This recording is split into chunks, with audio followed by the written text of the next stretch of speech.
So now it's time for a word from our sponsor. And as you know, our sponsor is courageously helping us to keep our show going here. So it's wendyslimited.com. wendyslimited.com.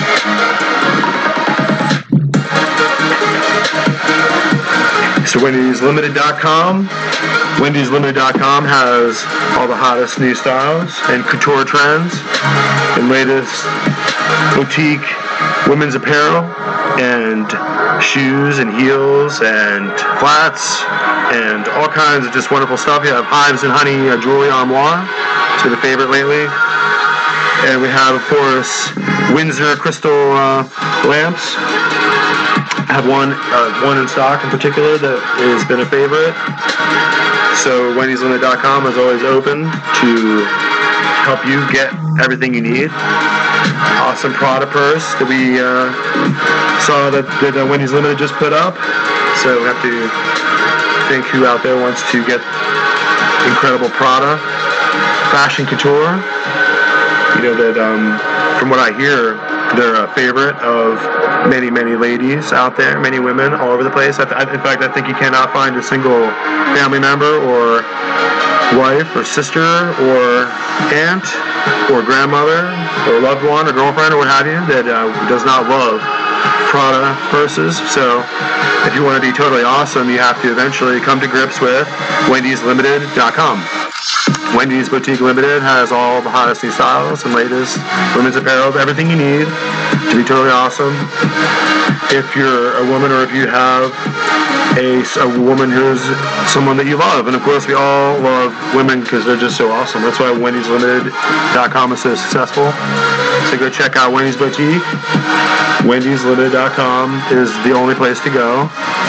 And we have to recommend, she's been totally 100% awesome to us and generous. So we're always going to be buying our jewelry, fine jewelry, gold and silver jewelry, and all of our best boutique couture and designer trends we're going to go to wendyslimited.com. So check out Wendy's Boutique Limited.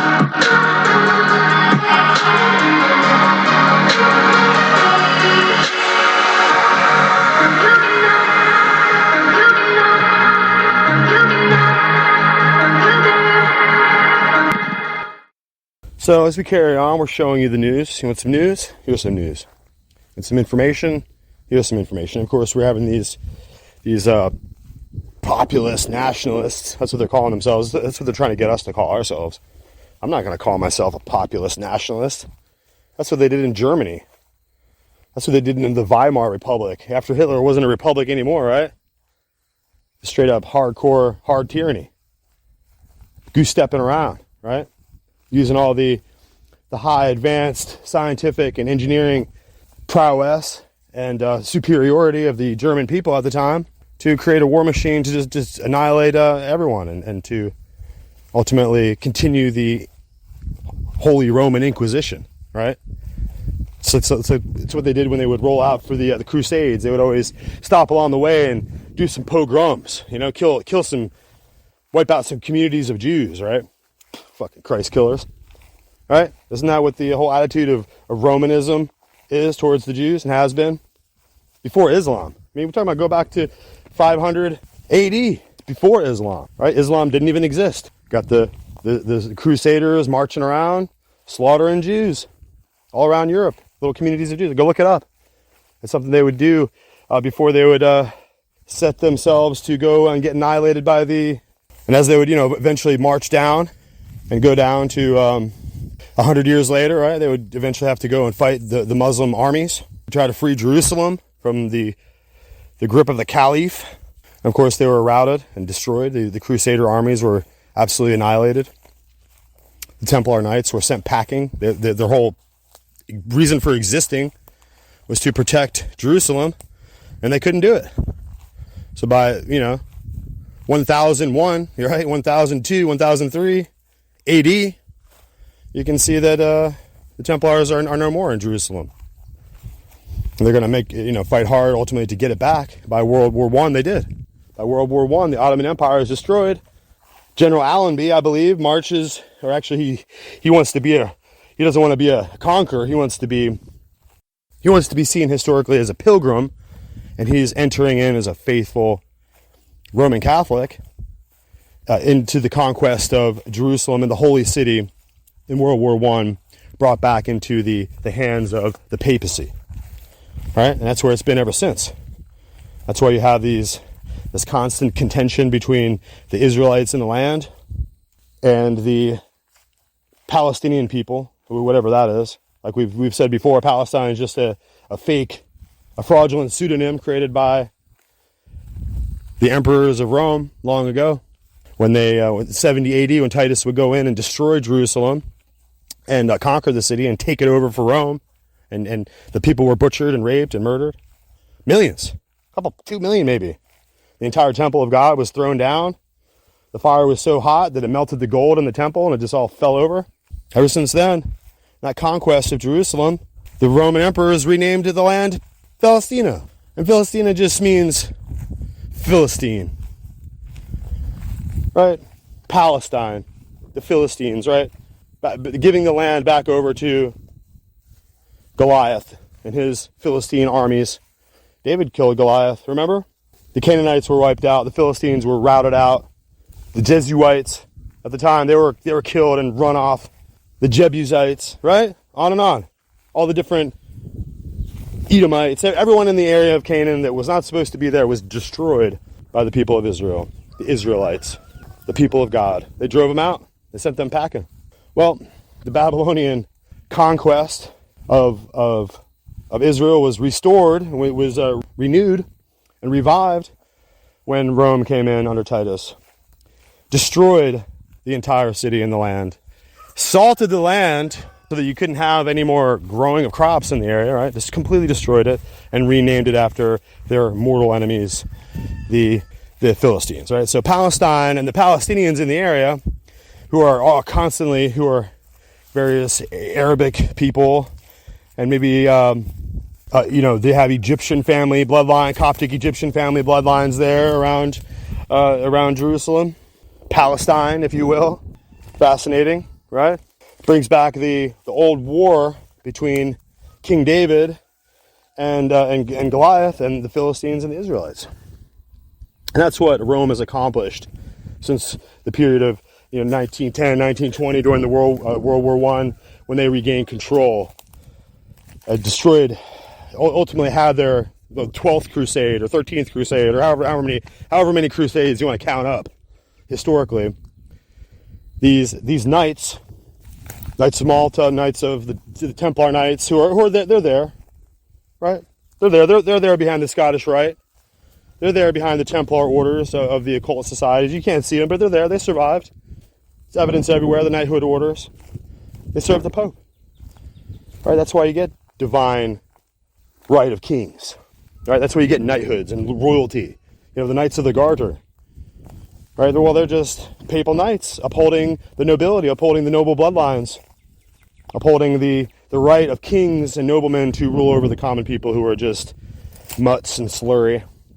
Right? We're just worthless mud blood. Right? We don't have any meaning in that system of nobility. But here in America, when we fought our revolution, we rejected nobility. We said that every man here is a nobleman. Every man here is a king in his own front door, or in his own tent, or his own little cobblestone drive, or wherever we are. We are individuals, and we are sovereign men. We are sovereign citizens. It's not that each individual is a sovereign, but the whole citizenry, the whole citizenship is sovereign. So don't get screwed up by the FBI manuals that are trying to try to get these sovereign citizen idiots to kind of go and overstep and violate laws. We're saying that the citizenry, all of us here in America, are the sovereign. And we vote and we decide. And of course, in order to overthrow that, we have to have the dominion of various voting machines who will come in and technocratically water down and digitally corrupt the vote so much that they can just declare the winner. They can select instead of elect, right? That's what all this technocracy has done. Has them in the ability to technically, under a default, overwrite and override our democratic sovereignty. as a people, right? And that, part of that is due to the fact that we're under debt. We're under so much debt, we can't maintain our sovereignty. And due to the part of this fact that we've now gone into this place where the states, who are the nations of America, the United States, or the United Countries and the United Peoples of America, are now completely subordinated and imprisoned and enslaved under the imperium of Washington, D.C. and the war powers commander-in-chief, the emergency war powers executive orders presidency, right? The dictator. It's a technical dictatorship, guys. Joe Biden goes up there and writes on a piece of paper whatever they tell him, and then they all obey it. They all obey, because that's what London wants. That's what the Vatican wants. They don't want the populist democratic system of people who are fighting for their nation. So I don't make it populist nationalism and try to make it some kind of Nazi thing.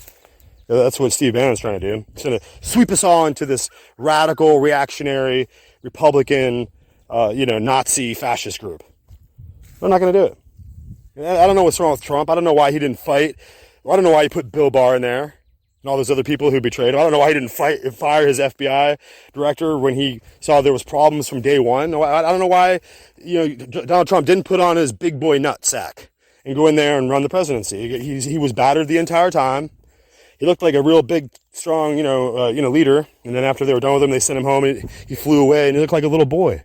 And they had the QAnon, there was the CIA. It was running like color revolutions. They were running renditions on the American people. It was the QAnon. We're going to go in. That's what led to the January 6th.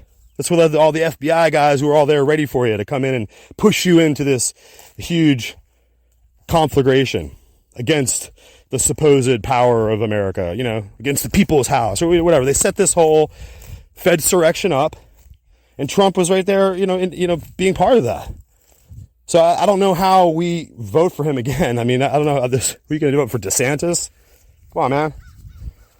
These people are they're the friends and the benefactors of the elite, and they're pushing us forcefully into this direction that we don't want to go, we don't need to go. So we as Americans have to learn all this. The Democrat fascists and the Democrat totalitarians who are trying to transgender us into a civil war and push us through all this debauchery and the literal hands-on molestation of your children in the classroom, they're doing their best to get the people to wig out, and they're our enemies. And the Republicans on the other side, Mitch McConnell, Cocaine Mitch, right? You look it up, guys. Yeah, the Republicans are also papists, a lot of them. They're also connected with the elites. They're also partners, and they're elites that are captured by the CCP also, guys. So check it out. We need to recognize that there's a uniparty system there, and whichever one we vote for, it's just going to further our disaster and our catastrophe even more. And so now they've allowed this eruption of this literal virulent infection, right? It's a societal infection where they have this millions of people in running over. If you had millions of bacterias running into your bloodstream every single day, you wouldn't survive it unless you had a way to clean the bacteriums out and have some kind of antibody response in your system. Well, socially and civilly and politically, we don't have any kind of way of maintaining our border, maintaining our society with this onrush of illegal. And these people aren't just coming in to be migrant workers and work in the fields for the summer and make money and leave. These are people who are coming here with criminal intent, and when they get here and they take our jobs and they send all of our money back home, and they're up in our lifts and taking our industrial work and they're in our manufacturing positions, they're going to continue the fentanyl trade. They're going to continue the cartel, onslaught. They're going to continue the agenda of this, by which they arrived here illegally. They're going to continue their illegal criminal agenda when they get here. So they're not getting here to be our friends and to be part of American society. They're here to overrun it at the behest of the priests and the Jesuit social liberation theology teachers down there. We're telling them, get rid of these putos, right? That's what they call us when they get up here. We're putos. Mama Pichu, that's what they call you if you see you. Go on a construction job and go around these individuals, these lowlifes who are taking selfies as they do all the drywall, or do it painting, whatever menial task they're here to do. They're taking pictures of themselves as if they won the lottery. So, if you're not able to stick up for your own society, and I'm not talking about just white people, I'm talking about all the people who came here legally, who loved America, who put their hand up in the air and swore allegiance. They were coming here to escape the criminal cartel culture down there.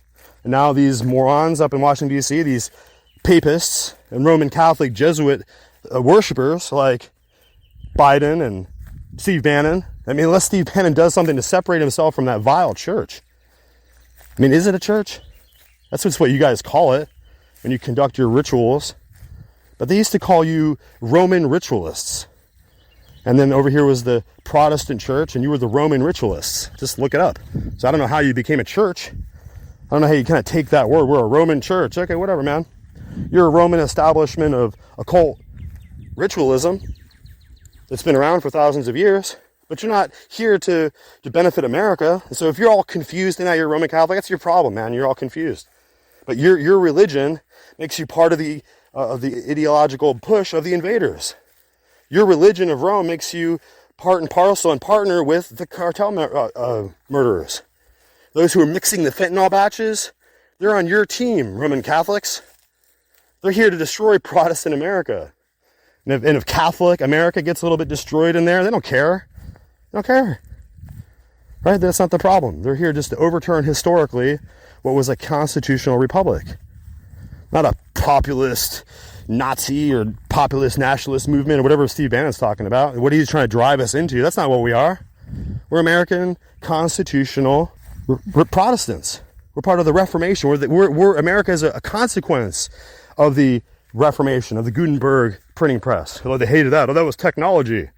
It's printing out pages of the Bible faster than we can burn them. We have our monks in here copying the canon law letter by letter.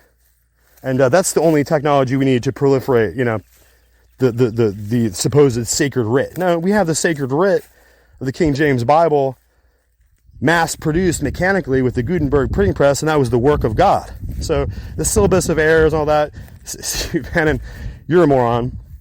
And the people that are going to drive this move of AI to be an annihilation of the people of the world, the people who are going to push that forward and come up with a Roman Catholic AI, that's going to be you guys. It's going to be your problem over there.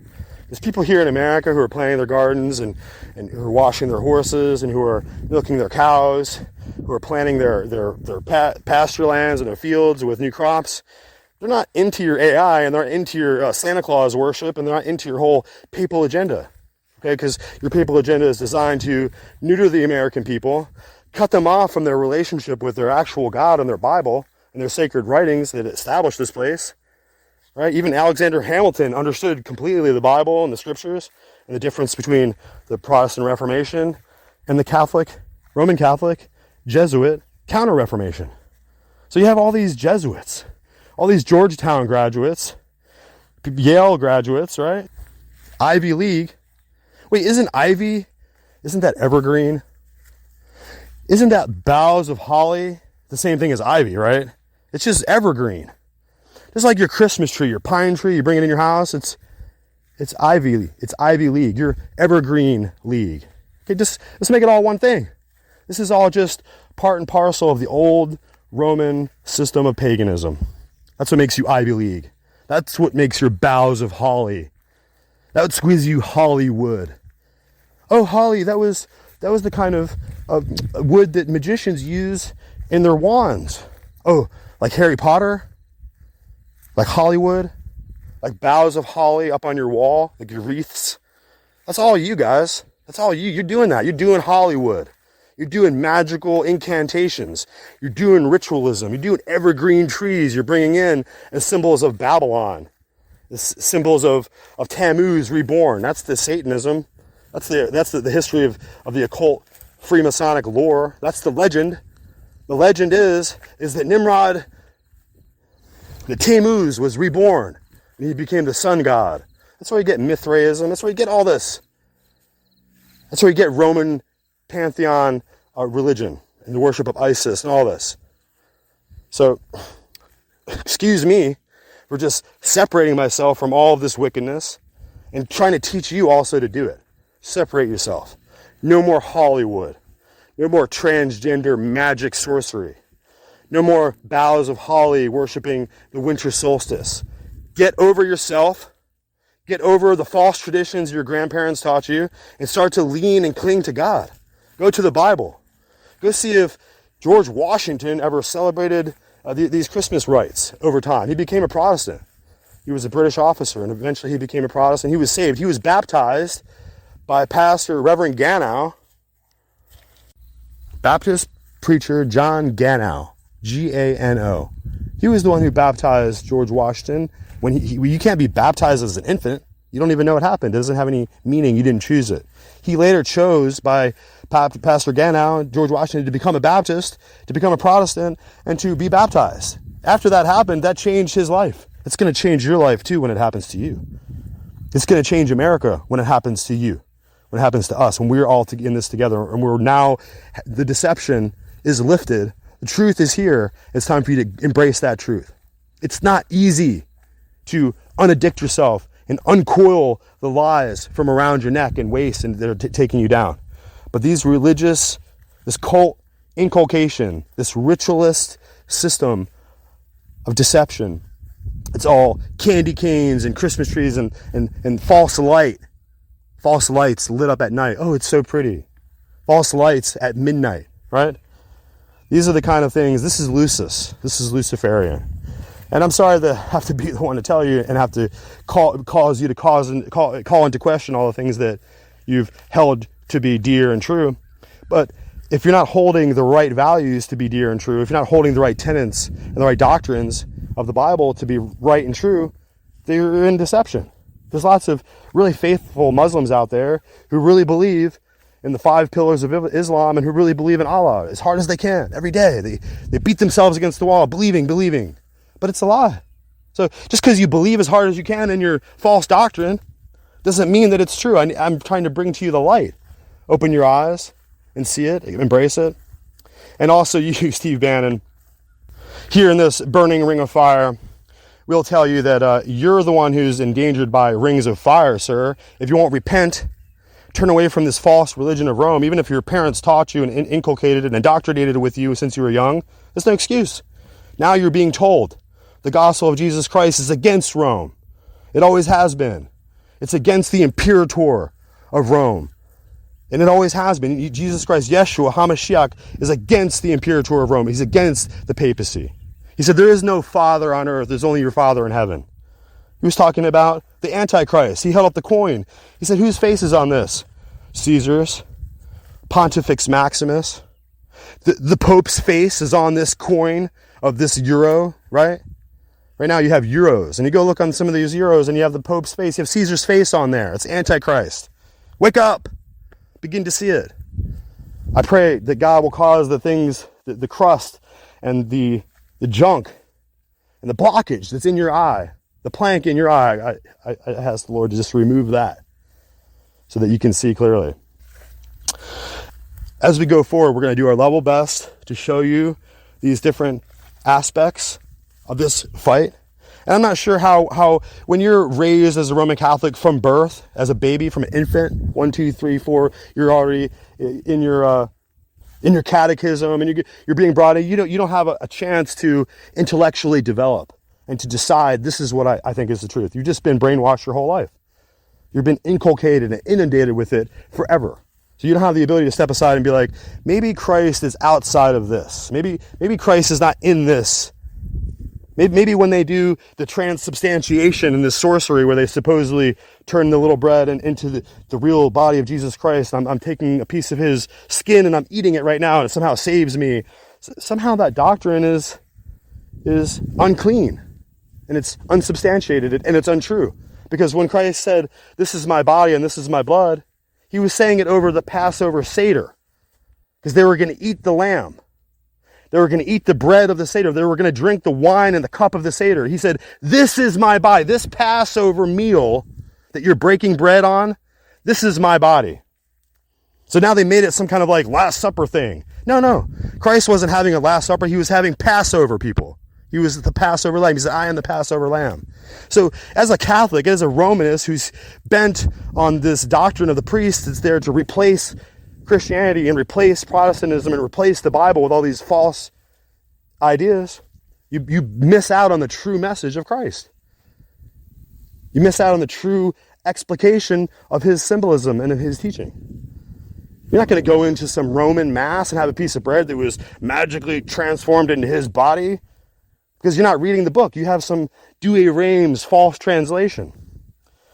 If you go into the Proto-Evangelicon, which is the original gospel in Genesis, the Douay-Rheims comes from the Latin Vulgate, what we call the vulgar Babylonian-influenced interpretations of the scripture, which were much different than the Greek Textus Receptus, which were just totally accurate verbatim translations.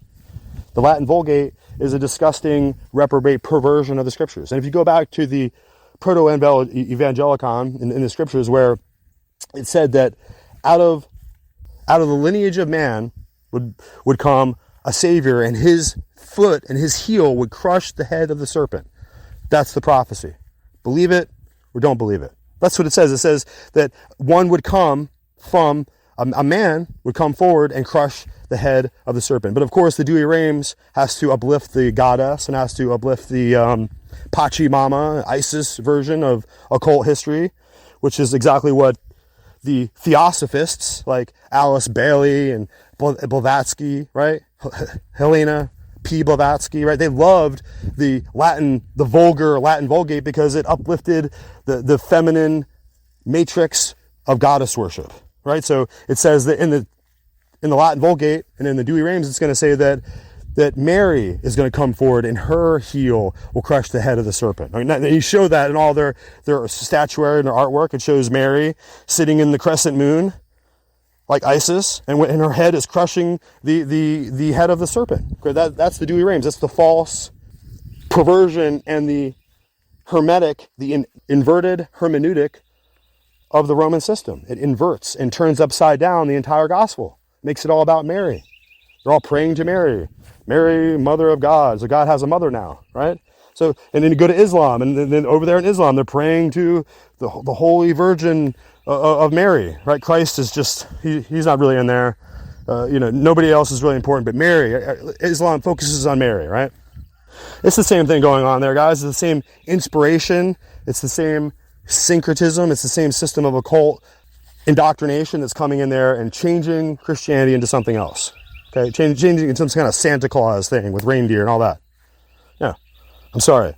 December 25th, Santa Claus, Last Suppers, bread being turned into the body and blood of Christ. All this Roman Catholic sorcery is inadequate.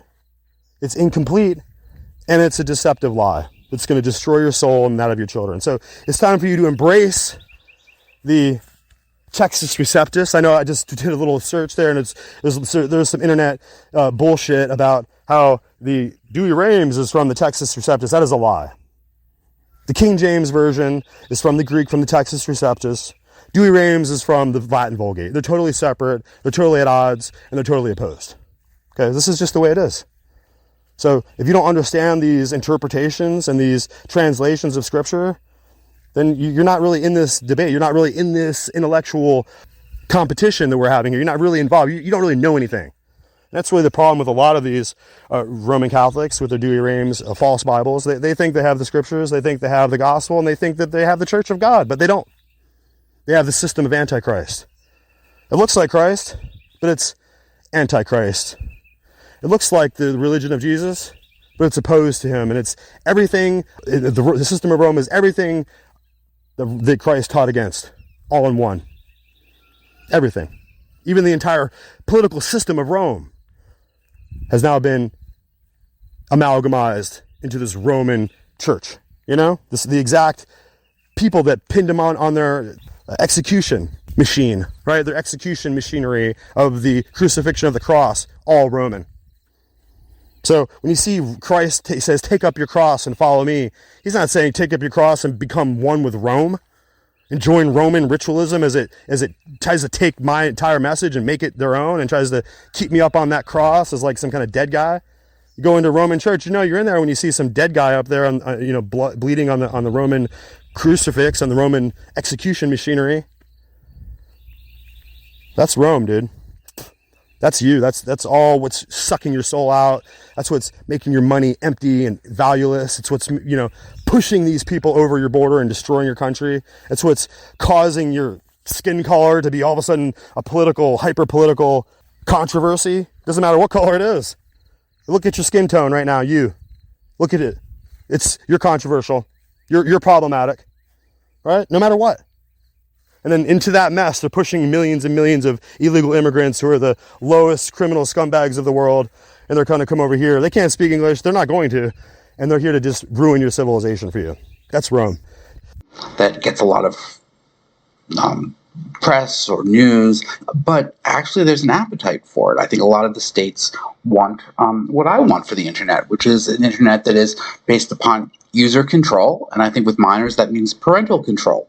And it's amazing how with the internet, technology has smashed so many expectations that people think it's fine for their children to essentially create contracts with these social media companies. They take their personal information. They give them legal requirements and legal obligations, all without parental knowledge or consent.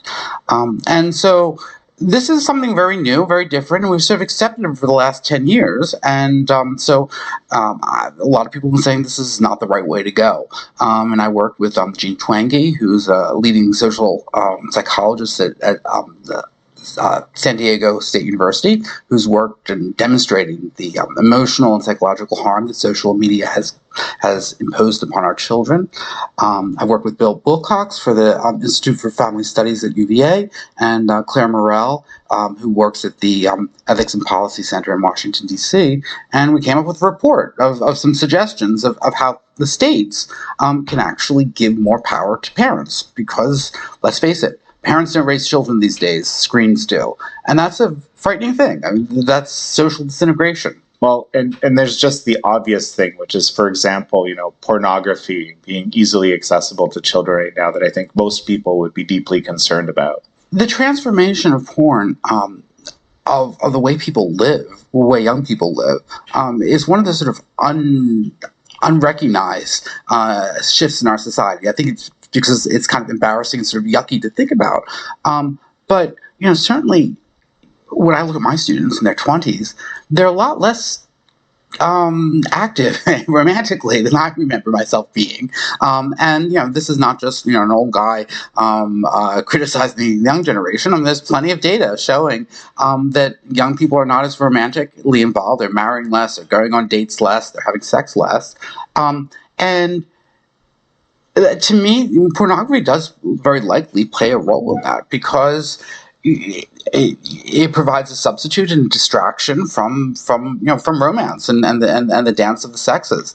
And if we don't have people marrying and forming love relationships and having children, it's the end. And we are looking at civilizational collapse. And that's not just hysterical conservatives saying that. If you look at the data, it's shocking how few people in their 20s and 30s are getting married and having kids and doing the things that traditionally have allowed people to live flourishing, happy lives. Well, first of all, why don't you explain to me how this new social media law works in Utah, and also, the implications? Sure. So the social media law largely does two or three things of significance. It says no social media firm can form any sort of account with a minor without the parental consent. And that doesn't mean just click-through consent. You just sort of say, I hereby assert and affirm that I am of majority age. There has to be an independent third-party verification. It requires the social media companies to give access to minors' accounts to their parents, so parents can see what they're doing. To me, that's so vital, because who is raising children? It's not really parents, it's not teachers, it's not coaches or clergymen. It's Twitter influencers, and they're the ones that have the ears and souls of our children, and parents should be able to know about that. Or TikTok. Or TikTok, exactly. TikTok influencers, right. Exactly. And which, in many respects really means the Communist Party of China. So that's a problem. And Utah said no. Parents should have access. We see a tremendous amount of mental deterioration among young people. Rates of depression, suicidal thoughts, visits to the emergency room because of self-abuse. And again, this is not hysterical old conservative. I mean, it's the data. I mean, it's remarkable. I mean, close to 50% or over 50% of women are on some sort of antidepressants or psychopharmacological drug in certain areas in certain high schools, and this is not good. And one of the big debates in the social science community is, is it really social media or is it sleep deprivation? It could be something simple like that, because we know that social media keeps kids up. So what the Utah statute does is says, look, no social media for kids between the times of 10:30 and 6:30 a.m. And just like to this day, there's no indecency programming on broadcast television during those hours. Just like curfews are imposed and been upheld by courts. This is the same thing, but in sort of the internet world. As I hear about man, that sounds really restrictive, Adam. Yeah. I guess. I mean, but it follows from all sorts of rules that we've always had. As I said, curfew rules are hundreds of years old, and they have been upheld by the courts.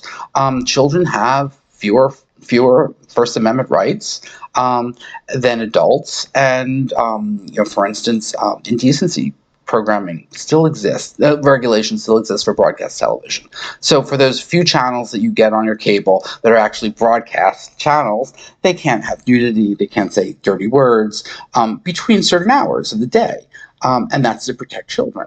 And I think we as a society, not so long ago, have been quite comfortable with more. So we're in the crucible. We're in the furnace of modernity and in the continental drift of civilizations, as we kind of have to deal now with the catharsis of the technological singularity, so that we just have this point where human behavior is totally adulterated and deformed by the use of this technology, the ease at which we addict to the urge we have to look on naked, sex pictures on our devices, and obviously the lure is there, the human urge is there to reproduce, to copulate, so on, and now the technocracy just kind of pipes its overwhelming and ubiquitous enveloping force of unbridled human degradation, so that we can, online people. I mean, pornographers are competing to outdo each other with their kind of vile imagery, and so we have to wonder what happened to the 85,000 children that just disappeared. That's just what they're telling us in a record. I mean, where's all the missing children? That's just a record that they're telling us that there's some missing children and a number, but we're talking about missing children to a whole nother level here, which is inconceivable. Missing children to the extent that we have no concept of how many of these family units were just the federal government. I think in this day and age, the federal government laundering and facilitating child sex trafficking and human slavery, just human trafficking, just becoming part of the apparatus of Washington D.C. in the hands of neo-Confederates, right? The Democrat Party. They have absolutely no soul. They had no qualms about putting the whole nation into destruction over their need to keep slaves, right? That was the Democrat Party, guys. That was the Confederate South. They had their right to own people was so incontrovertible and biblical, right, that they couldn't even be stopped to listen to the other Protestants, the other Bible believers in their nation. They were telling them that it wasn't working, right? We had to go to have a massive historical slaughter in order to deal with these Confederates. And now the Confederates of the South have control of Washington D.C. and they have no qualms being completely bastards of racial contempt.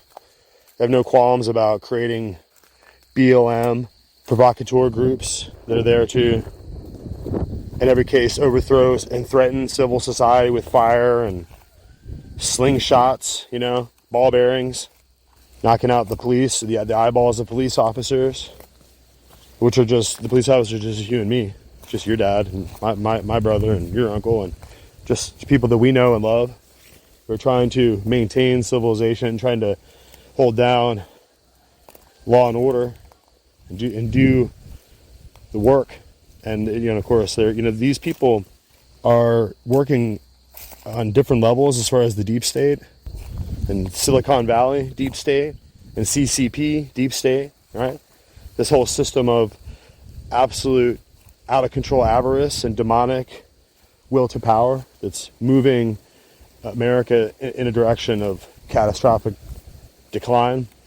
And all these calculations based on the massive debt bubble and the entropy of the Federal Reserve over time was just always designed as a massive internationalist banking scheme so that the compounding interest of the nation would accumulate fractional reserve interest rates and fractional reserve banking practices that would ultimately cause us to find ourselves in the future in this place where it was unsustainable, because over the course of time the debt becomes unsustainable unless you pay it off and get rid of it, right?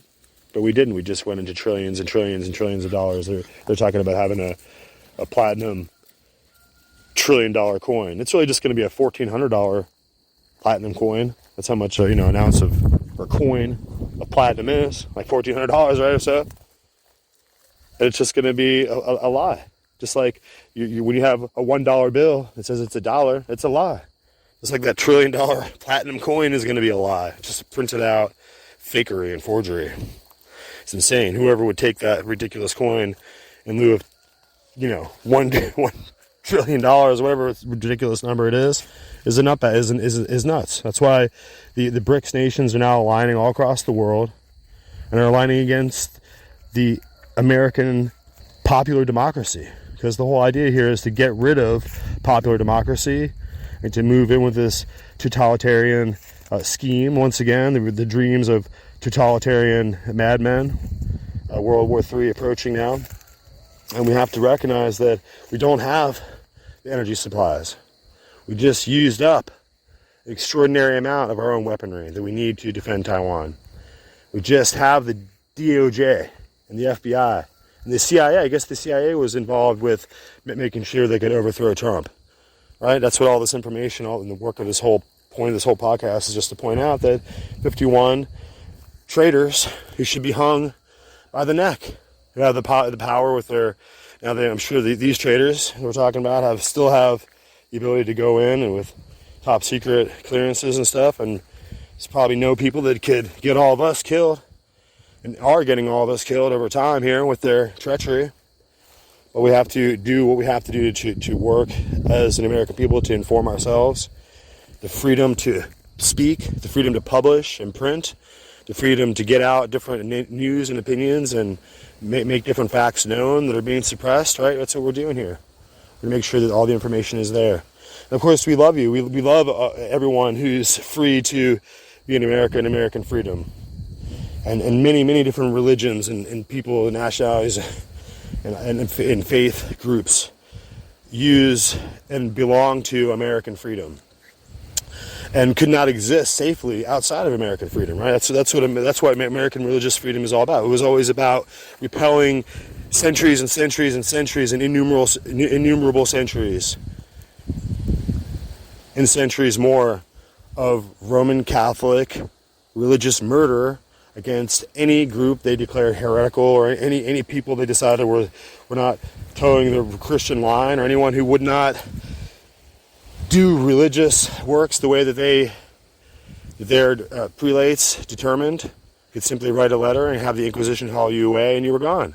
And so that total, absolute psychological trauma that was inflicted over the Dark Ages for so many centuries was finally wiped away, and the rise of American liberty and political independence and popular democracy was diametrically opposed to the Dark Ages and the Inquisition and Roman popery, right?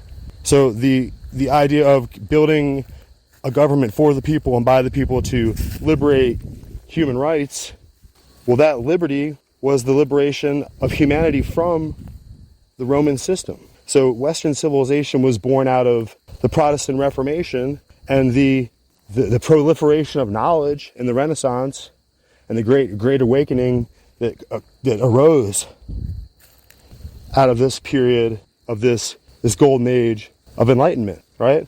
And so we even had the period with the rise of the Protestant king, which they call the Golden Revolution, right?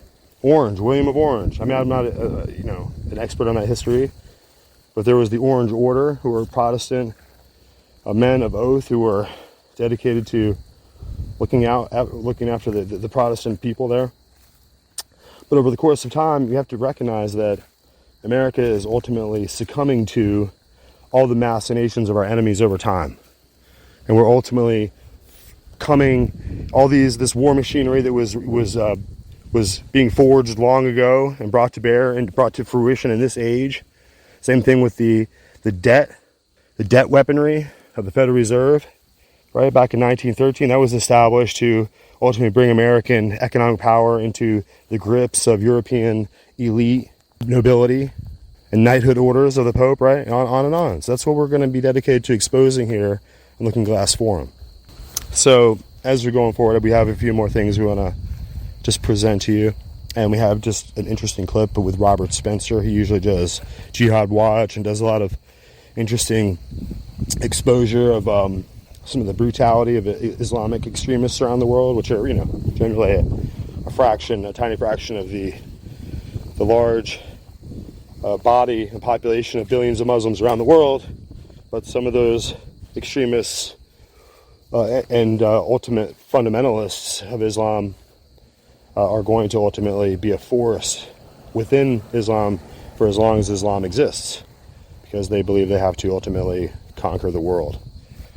So as we're going forward, let's just take a listen here to the perspective of this modern political conflagration and dilemma that we find ourselves here in America. And we have to be as intelligent as our forefathers planned for us to be and be able to operate within the system that was designed to create human freedom and enshrine within law our political liberty, and which is so necessary for us to be able to practice our faith in so many diverse ways that we choose to. And so when we find out that the FBI is now persecuting Roman Catholics, that's pretty problematic. Roman Catholics are powerful in America, and they're wealthy, they're well educated, and they have family values that are second to none, so that their kids are healthy, intelligent, and champion, highly born individuals. That's what Roman Catholicism produces generally, by and large, having other social and other moral depredations that we don't have to really that are not generally understood to be socially acceptable values, but failings. So we have to look at the ability for this system of ideological religio-cultic dogma that proclaims itself to be the Church of God. And these are, by and large, all around the world, well-meaning people who are, in search of their Creator, in search of a relationship with Jesus Christ, and seek the papal system of priestcraft and that paternoster, that system of paternity, which we call all these different priests fathers, which is part of their ritual. Call them father this and father that. And it's because it's under the paternity or the fatherhood of the Roman bishop. And these individuals are all supposed to be non-married with no children in the perfect world. They're supposed to be, according to the old system of Egyptian and Babylonian sorcery, they're supposed to be only held over to the rites of their craft, and not with marriages, and so therefore unmarried, right? Without children that they can put on record. And so ultimately this whole system is very unlike everything that we see in Scripture.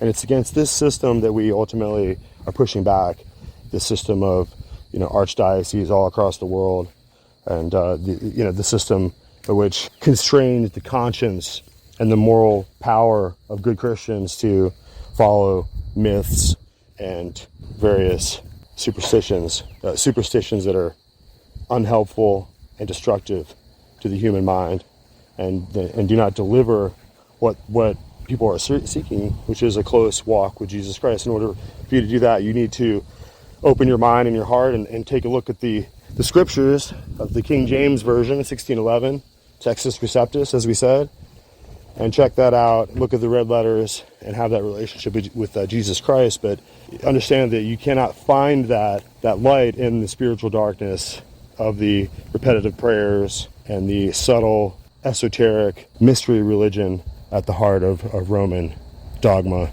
and canon law. So we urge you to find that in all the ages of Europe, Roman Catholicism could not produce democratic, popular government and representative constitutional government, but that took people who had experienced the dungeons of the persecutions and the flames of the people burned at auto da fe, good Christians and Baptists and Lutherans and Puritans who were destroyed by the accusations. These are hundreds and thousands and millions of people who perished over centuries. So you have to reconcile yourself with that. These people are not going to turn back to Rome. And you might get some, Jesuit infiltrators that get up in the bishops and go put on their Orthodox priest clothes and go in there and pretend like they made peace and the Reformation's over, but it's not over. The Reformation is just begun, and the reawakening of American Protestant Reformation here in America is just in its beginning stages, and we fan the embers now. And you're invited by the power of God to join America's tradition of fighting for the liberty and the independence of our religious freedom. But if you're just going to join with the volition of some foreign monarch, like the king of Rome, who's just the bishop of Rome, who's just in my view, the Antichrist, right? The man of sin, right? If you're ultimately going to just take part in that system of calling him somehow the vicar of Christ on earth, some kind of lie, and carrying on with all these Roman holidays, right? Holidays. If you're just going to carry on with that and not recognize the rich tradition of Puritans and Quakers and Baptists and Presbyterians and Lutherans who found their Savior, Jesus Christ, in the Scriptures, and who didn't have any kind of, provocative Jesuit manipulators going in and out of other people's countries and operating like foreign mercenaries and espionage agents on the behalf of the Pope all throughout the world, right? That's what the Jesuit order has been doing. Before the CIA was IHS, right? And they were around just trying to serve the interests of the unlimited, ubiquitous authority, plenary potentiary, right? Plenary power of the supposed exalted speaker and mouthpiece of God in Rome, right? The unassailable, infallible, the infallibility of the Pope. Ridiculous, right? This lofty, pretentious priestcraft trying to lift up their Pharaoh and their Nebuchadnezzar of old, the God kings, the hierophants of the Egyptian religion, all orchestrated in the tradition of Neoplatonic ideals amalgamated in the system of Rome and her occult priestcraft and Egyptian and Babylonian sorcerers, right? That's what you have there, carrying that out, carrying out their altar. And now they've just taken Janus and Sybil, taken Zeus and Jupiter, right? Taking all the old nomenclature out and just renamed all their pagan statues with new biblical concepts like Joseph and Jesus and Mary and all this stuff, right? So it's still ISIS. It's still the mother of God. It's still the mediatrix of all religion and spirituality on earth. Still associated with the crescent moon and the star, right? And the moon, just like Islam. Still associated with the systems of sublime theosophy, like Helena, Blavatsky, as we were saying. So we're going to expose all this to you over time. We have a lot of work to go through. And we can't explicate an encyclopedia in a few moments on a podcast, but we can just start to bring you the information and steer you the right way. On at that southern border with Mexico. We're now just 2 days from the expiration of the Trump-era health law called Title 42. It allowed the Border Patrol to turn away migrants at the border. The enactment of Title 42 in 2020 allowed the Border Patrol to expel 2.7 million illegal immigrants. The Border Patrol expects 11,000 to 13,000 illegal immigrants to breach the border each day in the following weeks. Texas Governor Greg Abbott is down at the southern border and currently deploying a new Texas Tactical Border Force trying to at least slow the crossings of illegal immigrants into Texas. Here's Governor Abbott. So what we are doing is we are deploying today a new Texas Tactical Border Force made up of elite National Guard who are specifically trained for one thing, and that is to identify areas where illegal immigrants are trying to cross the border and to fill that gap and to repel them, to deny them access to entry into the United States. They can do it one of several ways. They can physically turn back those who are trying to cross the border illegally. Also, they were building immediate concertina wire border barriers that prevent people from coming across the border. You saw an early iteration of this back in December when you saw long lines of people trying to cross into El Paso. In a matter of 24 hours, the National Guard built a concertina wire border barrier, and it stopped that inflow immediately.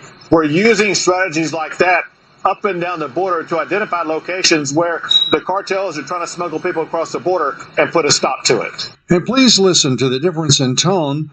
This time, Secretary Alejandro Mayorkas speaking over the weekend from the Rio Grande. I think that there is no question that this is going to be extremely challenging. I do not want to understate the severity of the challenge that we expect to encounter. The border is as I said at the very outset, it is a difficult situation. It requires not only a community of action on this side of the border, but it requires a community of action south of our border. We've been preparing for well over a year. It was in September of 2021 when we first developed a 6-pillar plan to address the end of Title 42. We updated that throughout the calendar year 2022. So we've been preparing for quite some time, and we are ready. What we are expecting is indeed a surge, and what we are doing is planning for different levels of a surge. That is what we do. Alejandro Mayorkas, in charge of bringing as many illegal immigrants into the United States as is possible. Joining us now is the man fighting all of this and more, Texas Attorney General Ken Paxton. Mr. Attorney General, great to have you back with us on the Great America Show.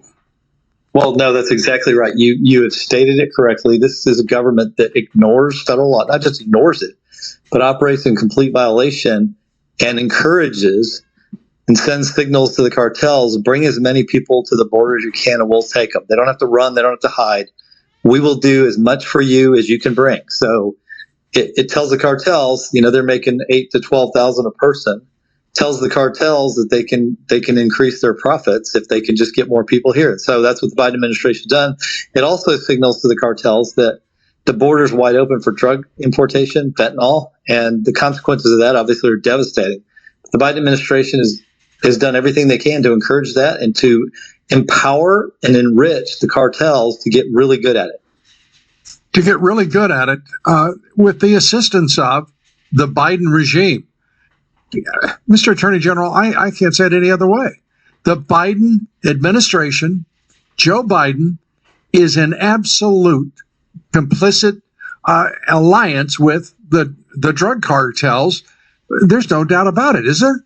I don't know what more he could do to help them other than send them money. I mean, they're already making billions of dollars off of his policies that say, bring them here and we'll take them. You don't even have to hide. There's no running. There's no normally the border people try to sneak across. Not anymore. Under Biden, the cartels have been told just, no sneaking, just efficiency. Get as many people here as fast. It doesn't matter what their backgrounds. They allow criminals in, and they actually are fighting us because we're trying to keep the criminals out. And the Biden administration says, no, we want them too. Get them here. So it encourages all these countries to send their worst people to our border. And the Biden administration says, please do. And how do they express that? How are they communicating with Honduras, with Colombia, with Venezuela, Mexico?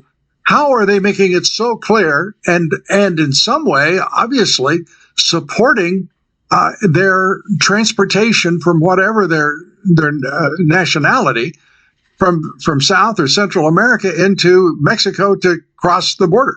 Well, I have no idea what they say privately, but I do know what they do with law. And I know that, Trump was very successful at limiting illegal immigration. The numbers dropped significantly because he was enforcing the law.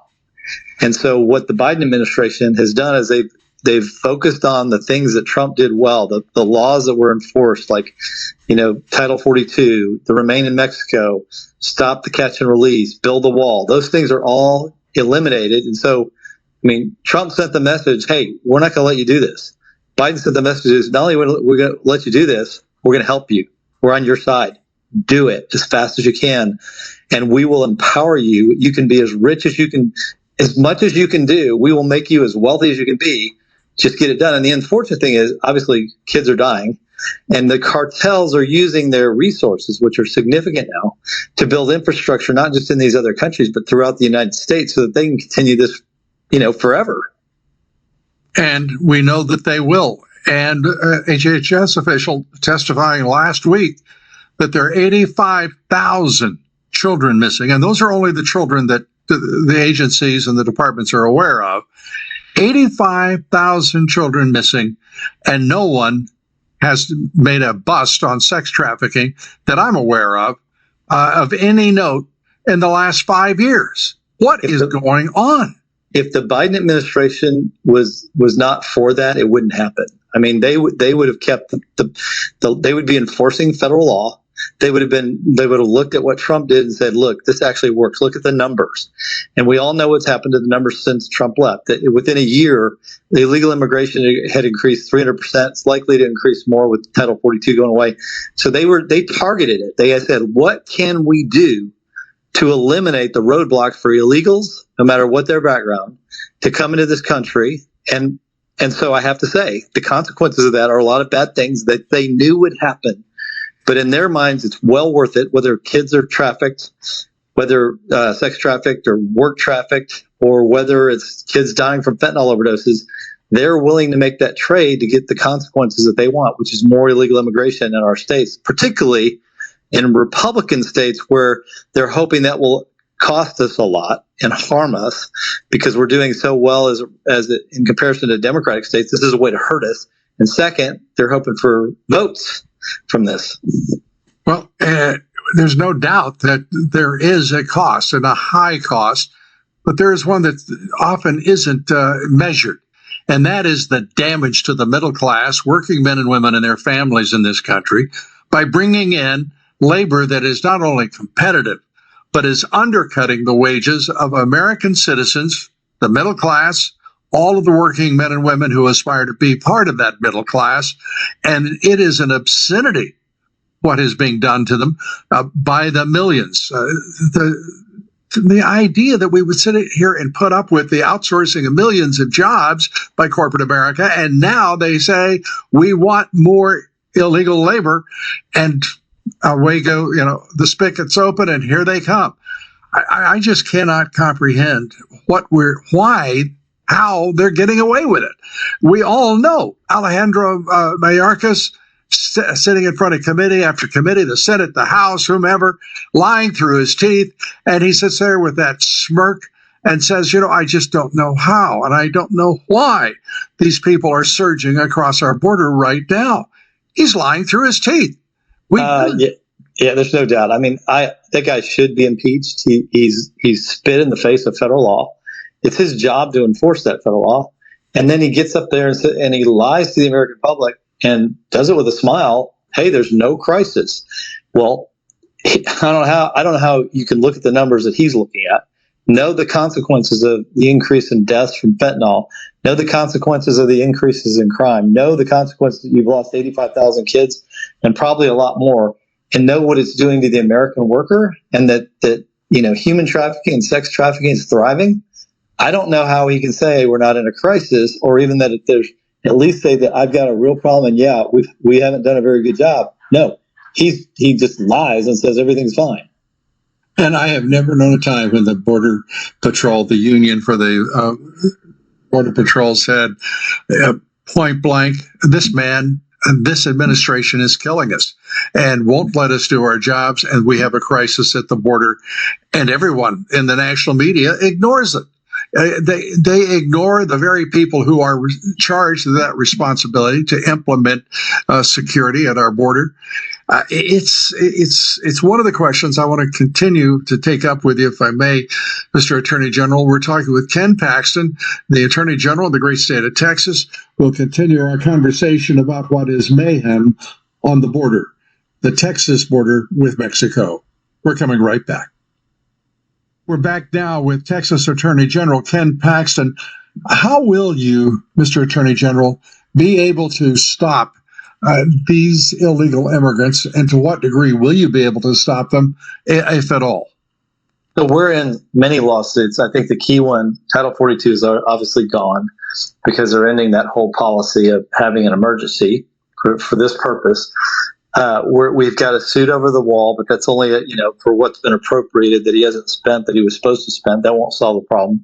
That is actually the long-term problem solved.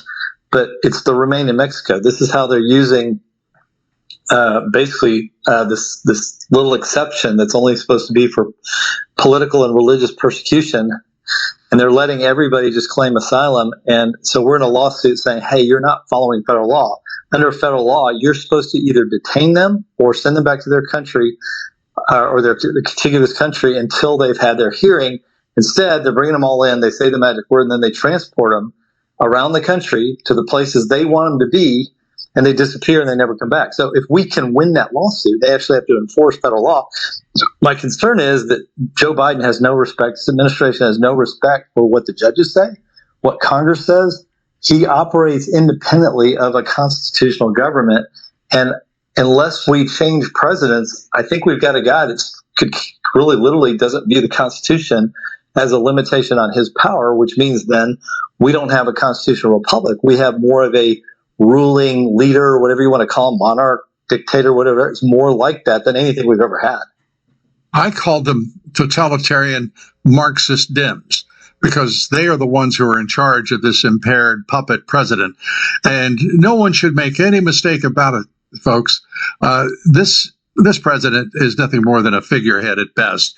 He's being told what to do in every instance. He can barely find his way around. He can barely articulate coherent sentences, and he is doing precisely what he's told. And that administration is being run by a cabal of Marxist Dems who mean to destroy this country. There's no equivocation about it. There's no ambiguity in any of this. And Mr. Attorney General, when you talk about if this president were to be reelected, is your intimation, I don't know if we've got until November of 2024. I really don't. This president has sent money to nation states, Ukraine, that was not authorized. He has, I can't even think of a thing where he has turned a major policy into a legislative proposition before Congress and the Senate. Can you? I mean, no. He's for all practical purposes a totalitarian dictator right now. Yes, and if you look at what he's done, whether you look at the border that we know is a disaster, even though they call it the opposite, whether you look at government spending and inflation, whether you look at what's happened internationally with Ukraine or Afghanistan or Iran, you can't do this much damage to the country unless you're trying to, not this fast.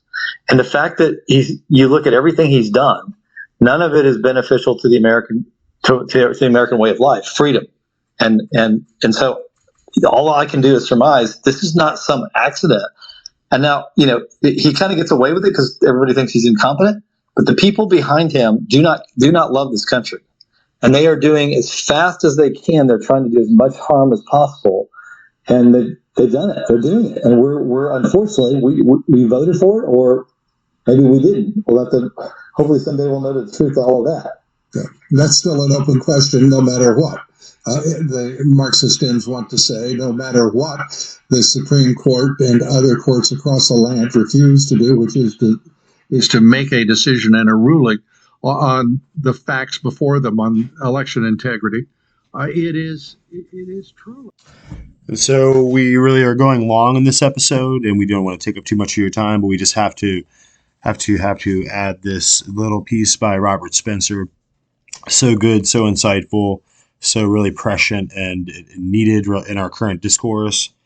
And as people of faith and of good conscience and not like, esoteric and mystical goodwill of the United Nations, like Lucifer people, but of people of really actual organic goodwill and as lovers of humanity and people who have to find a way through this kind of malaise and this entanglement, both foreign and domestic, that we see here with the world internationalist cabal of communists and globalists and the elites and the different permutations and different forms that it takes across economics and geopolitics and throughout the different, regions of the world, different language barriers, different languages, right? Different areas of spiritual kind of dominion around the world. Ultimately, we find that humanity has to survive the cataclysm that the new AI generation, transhumanism, and the cyber grid, smart cities, living cocooned in a networked, bundle of cyborgism. And we have to recognize that ultimately, the beauty of many people in America, like especially the Amish, Mennonites, and the Quakers, who've just stopped ultimately conforming with the ways of the world and drawing their fulfillment out of the work of life. And knitting a sweater. Have you knitted a sweater lately? Have you done anything other than just tear a hole in it, throw it away, and go to Kmart and just be a consumer? People don't fix things anymore. They don't ultimately repair their relationships. Ultimately, these devices are taking us away from each other, and we have to find a way to reconnect and to have one another again without this kind of membrane of, as Martin Heidegger called, the enframing, the technological crystallization and digitalization of our souls. Ultimately, we have to find that the Word of God and the expression of God's love and divine grace for us is immutable in the world. And ultimately, that information, the Bible code, the information is something like a DNA, a spiritual DNA for your soul. So if you ultimately just stay with the candles and the repetitive incantations of Latin sorcery and so on and so forth, you never actually discover the living faith of the risen Lord Jesus Christ, having left the Roman crucifixion and the conceit, the arrogance of Rome long behind here on earth, as they kind of pile on their antichrist throne, their occult throne of indignity and supposed affiliation and supposed authorization of heaven, that the divine right of kings and the divine right of papal infallibility, the doctrines of absolute and total Roman supremacy over the whole world,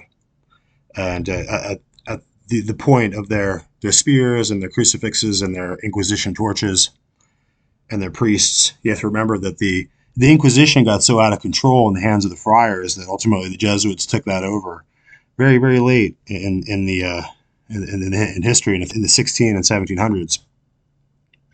And ultimately the control of the Inquisition that dungeons were in the hands of the Jesuits. So you have to keep that in mind. And so was transnational sub-Saharan African slavery was in the hands of the British, the East India companies and the British shipping power, naval supremacy, and the naval elites, right?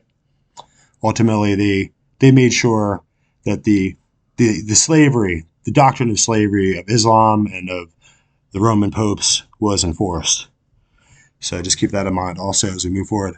But here I just have to add this fascinating discussion by Robert Spencer. When it comes to a civil war, that is exactly what the left is trying to do.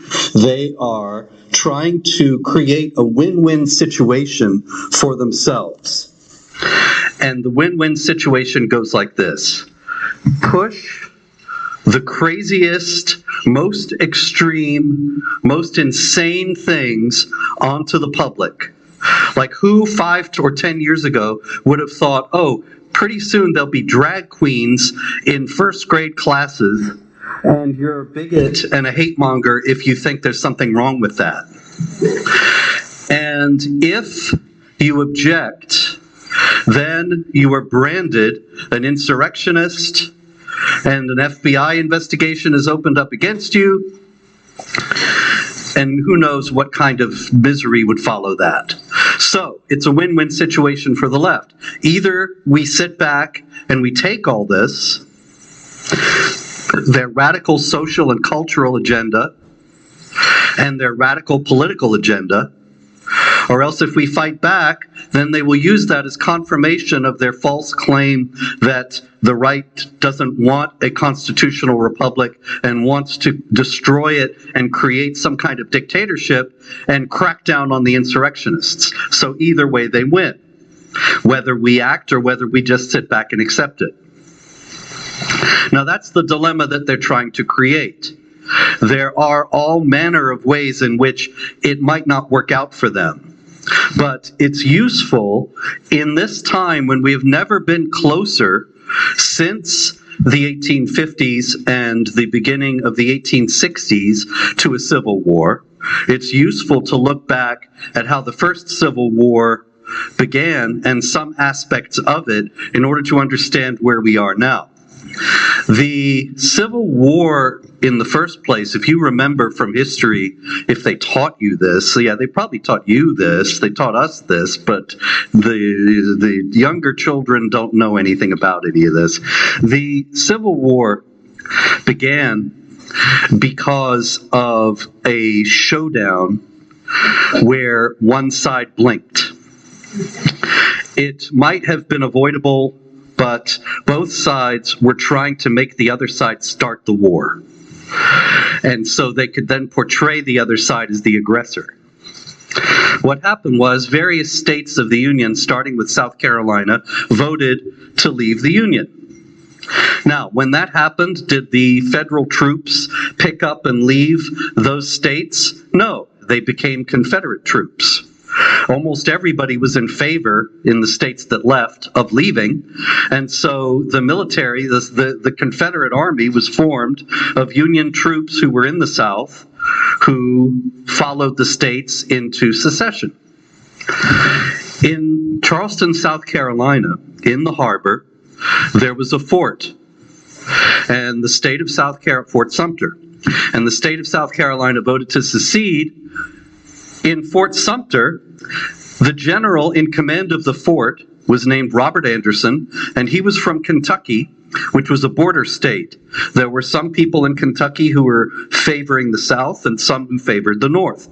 Anderson favored the North, so he did not have his troops become Confederate troops and the fort become a Confederate fort. It remained a fort in the hands of the government in Washington. Now, this created an awkward situation because it used to be, when it was all one big happy family, the people in the fort, if they needed provisions, would get in a boat and go over to Charleston and buy what they needed. But now they couldn't do that because Charleston was a foreign country that claimed the fort. So it became a standoff.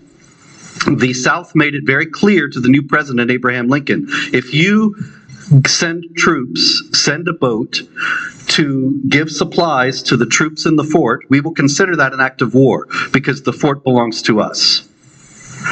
And Lincoln thought, okay, so I can sit back and take it and let them take the fort because they'll starve out the troops that are there. Or I can resupply the fort and a war may start. But he decided to resupply the fort because the war would only start if the South fired when he resupplied it. Meanwhile, the South had the same kind of dilemma. They either let them supply the fort and thus acknowledge that it wasn't really theirs at all and that their claim to have seceded was hollow, or they fire on the fort and start the war.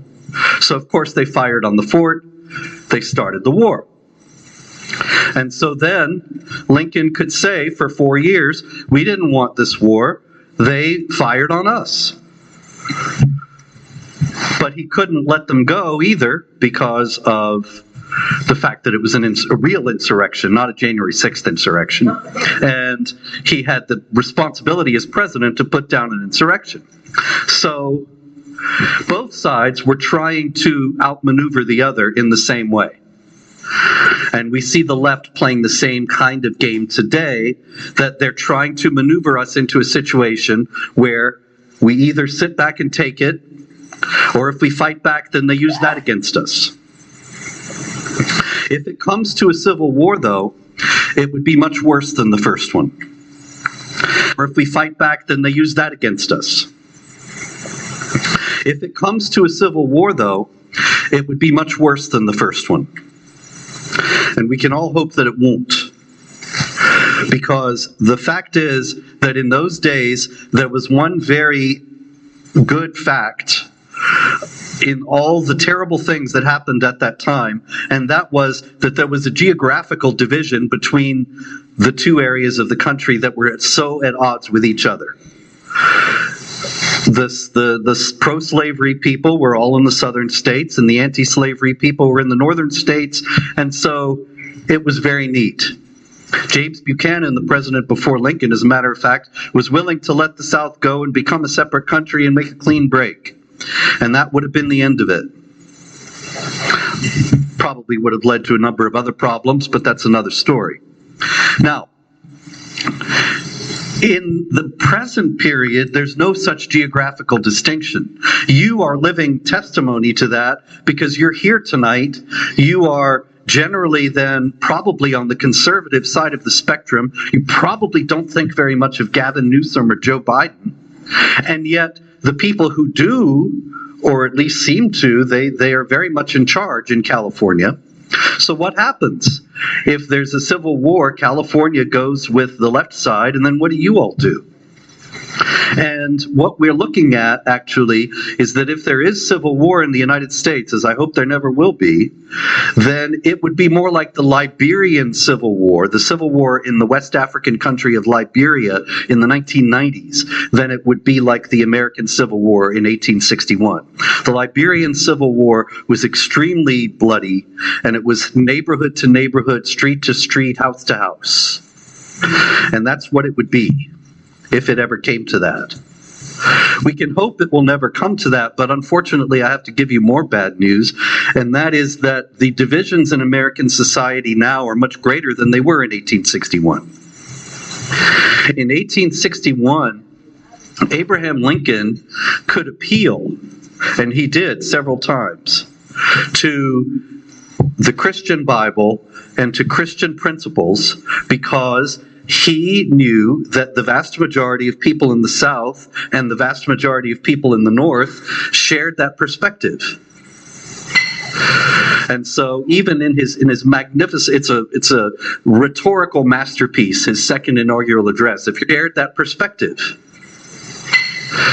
And so even in his magnificent, it's a rhetorical masterpiece, his second inaugural address. If you're not familiar with it, you should go back and read it. It's one of the greatest speeches ever given by anyone, just in terms of rhetoric. But he can't resist giving a little dig to the defeated South at that point, and said that whether it's really reasonable to think that a just God would want some people to live by the sweat of the brow of other people while they sit back. This is something that can be discussed, but he knew that that was a valid point for him to make because they both had the same worldview, they both had the same framework. Both the North and the South were generally Protestant Christians, and they looked at the world in the same way. Nowadays, that's not remotely true.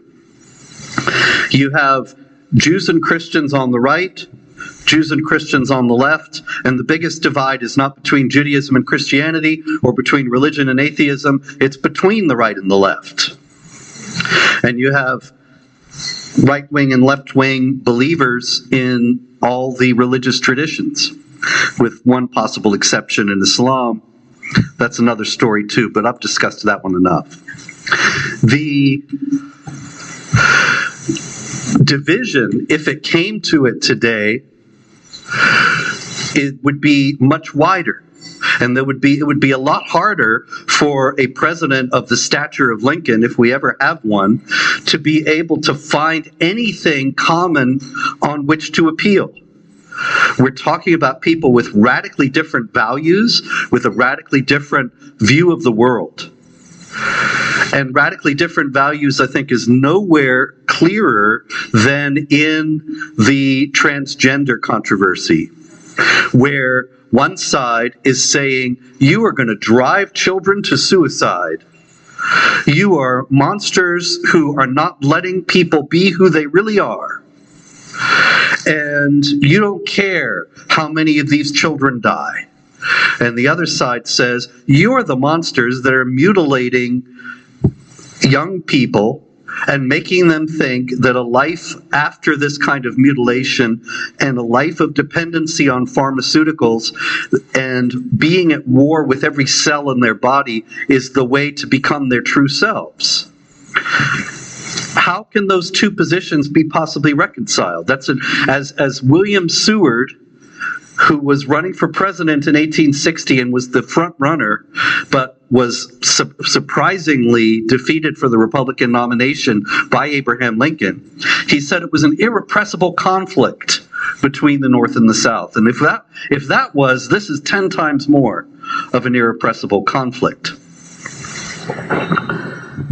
After the war, however, the first Civil War, there was reconciliation. And again, in that great speech, the second inaugural address of Abraham Lincoln, he said that we will bind up the nation's wounds with malice toward none, with charity to all. You have to understand, this is while the war is still going on. It's almost over. It's very clear the South is defeated. But and actually Grant and Lee have already signed the surrender of the Army of Northern Virginia, but there are other places where the fighting is still going on. And there are people who are out for revenge, who are baying for the head of Jefferson Davis and Robert E. Lee and the others, and Lincoln is saying with malice toward none and charity to all. It was an extraordinary thing to say, really, after a war. And it was in that same spirit that the famous and controversial Confederate statues and military bases named for Confederate generals came about. You'll be happy to know, of course, if you don't know already, that a national commission has determined that anything involved with the U.S. military, any forts or any statues on military property of Confederates, the forts will be renamed, the statues will be removed. We're going to spend millions of dollars to do this over the next few years. And people are saying that these guys who glorified slavery and led us into a bloody war to glorify slavery, to preserve slavery, they don't deserve to be named, to have military bases named after them and to have statues and so on. But nobody ever seems to stop and ask, why are those statues there in the first place? Why were those forts named for Bragg and Lee and Maxey and all the rest of them? Why did these Confederate generals get this honor of all these things being named for them? The reason was actually national reconciliation. And it came from a more mature and complex understanding of human nature than most people have today. And I see this in young people all the time. And this is what they're taught in the schools. That Robert E. Lee, oh, he fought for the South. He owned slaves. Oh, he was evil. Period.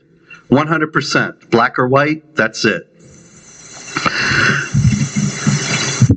That kind of point of view actually prevailed at the time that the war was ending. And this is what Lincoln was arguing against. Do you know, anybody ever been to Arlington National Cemetery? Yeah, a lot of people, where the military has the graves of some of the great generals, some of the great political figures of American history. And of course, so many soldiers are buried there. Do you know that it's Robert E. Lee's front yard? It was taken from him at the end of the Civil War as an act of vengeance.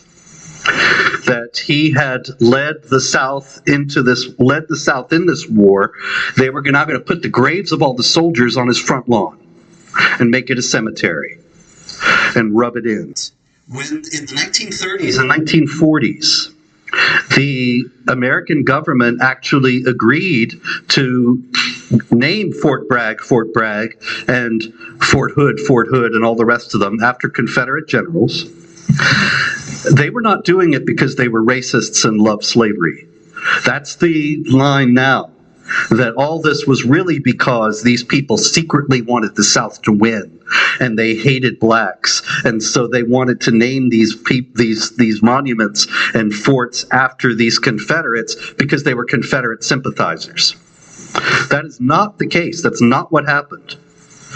In many cases, the impetus for these names came from people in the North.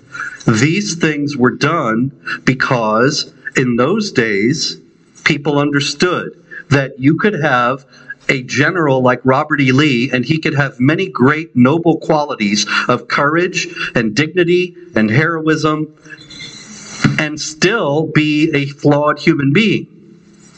If you want to have a statue of an unflawed human being, you can't have any statues.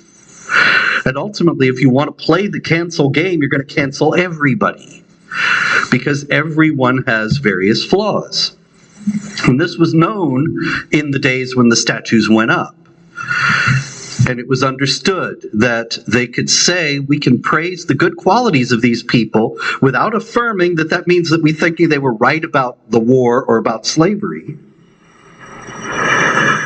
And this will bring the nation together.